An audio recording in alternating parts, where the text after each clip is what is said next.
My name is Hazel Aggrey Orleans. I'm the designer for the brand Eki Orleans. I was born in Germany and then moved to Nigeria around when I was 3 months and lived there till I was about 16 years and did my schooling in Nigeria, then came back to Germany and have been living in London for a number of years.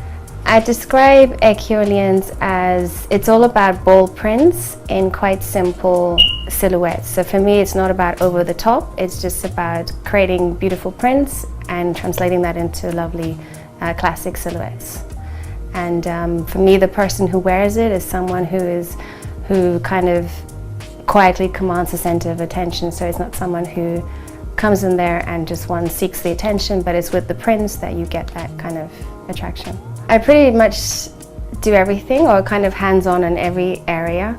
So my role mainly is, I guess I do a lot of researching of the prints. So my passion is the print. So I research on, it always tells a story, every print tells a story. So it's researching those prints and then translating them into silhouettes. So I sketch up the silhouettes and then work in the studio here, work with a team that helps do all the production. But then I work on the marketing as well on social media, and with again someone who's based in New York who helps as sort of a brand manager. But yeah, I kind of have my hands in everything, so I know what's happening in the marketing, what's happening in the print and the production. But yeah, I haven't really done any training as such, but for me I'm more of a hands-on person, so I've learned a lot during just being working in this environment. I watch, I copy, I learn a lot through that. And I made a lot of mistakes. Probably if I'd maybe gone to fashion school, I'd have avoided those mistakes. But I think also when you don't have a fashion background, you have this open sort of sketchbook. You don't have those guidelines that you follow, you just kind of go with what you feel works. And for me, it's all about the touch and feel, what I feel looks good, what comes together. And it's more of an instinct, yeah. I started in 2007, but then I'd say that was with the scarves. But then in late 2009 is when I actually really started creating more of a brand, and then printing my own prints. So I'd say from 2009 is when I really started.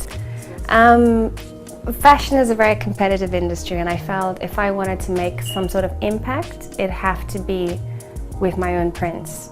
And everyone can create nice dresses, but it's like, okay, what can I add to that? And creating your own prints, it becomes part of you, because for me, the prints are an extension of who I am. So every print sort of tells a story, and it's something that I'm close to. So it could have been growing up in Nigeria, or it could be one of my holiday trips.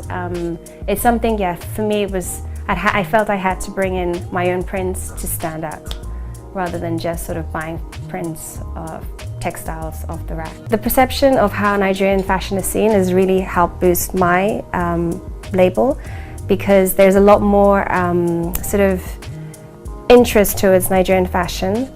A lot has to do with the fashion shows that have come out of Nigeria and have sort of attracted a lot of international press, and that has definitely helped boost my brand. So I'd say it's the way it's perceived has definitely helped my brand get some sort of recognition in Nigeria as well as internationally. The way the Nigerian industry has changed is it's gone a lot from being just a made-to-measure sort of fashion industry to now designers are really trying to create a whole brand, a whole lifestyle behind their collections, which didn't used to be the case before. A lot of the challenges still are, there's still the quality, attention to detail, and also I guess a lot of it, sometimes there's also the lack of communication when dealing with African or Nigerian designers. The communication, there's a breakdown, and that can sort of slow the process when you're dealing with them from the international base or even locally. I guess the growing interest in Africa, in terms of all industries, but also the fashion industry. I think when people look at Africa, they look at Nigeria, they look at South Africa as the main countries bringing out fashion designs, and that has really helped the Nigerian fashion industry. Also having, say, Susie Menkes and like certain key people come to some of the fashion shows in Nigeria has really boosted the industry, and having they had a conference in Rome about African fashion. Again, that has helped boost the Nigerian fashion industry. The difference, I'd say, between new generation designers versus old school ones, I'd say, I guess the way in which they also create, apart from coming from made to measure, now creating a brand, a lifestyle, I'd say also the way they design their garments. It's a lot of old school and maybe all about the bling and just making it a very rich fabric or rich design. Now, if they want to sort of compete with international market or introduce their labels to international markets, sometimes they have to sort of subtle it down a bit. And I feel they're creating more from, maybe the new generation designers are creating more sort of wearable garments, and which you can wear every day. I'd say, yeah, it's sort of their style is changing more. If trying to get into international market, that they've changed quite a bit there. What processes do new designers need to go through? I'd say you need to have a very thick skin. You need to have financial backing for at least sort of 3 collections, because the first collection you don't necessarily sell. The second, it's people like to see you over time, see how you grow. Buyers want to see that you're continuous with your collections. I'd say, yeah, financial backing is one of it. Then I'd say you'd have to, it's not just about creating nice designs, it's also about having a USP, a unique selling point. So it's something that makes you stand out from other designers.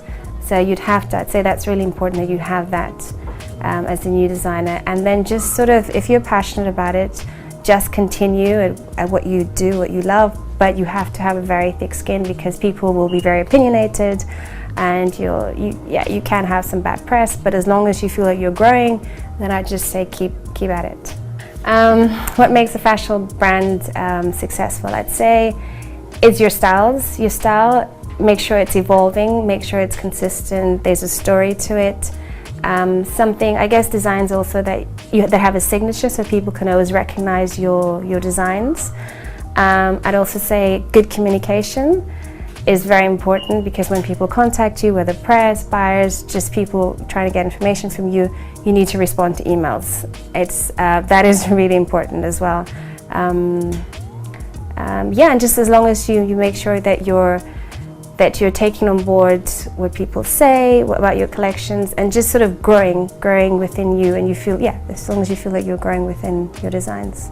I'd say what is the contributing factors are, I think there's also quite a bit of money being pumped into fashion, Nigerian fashion, to see it grow.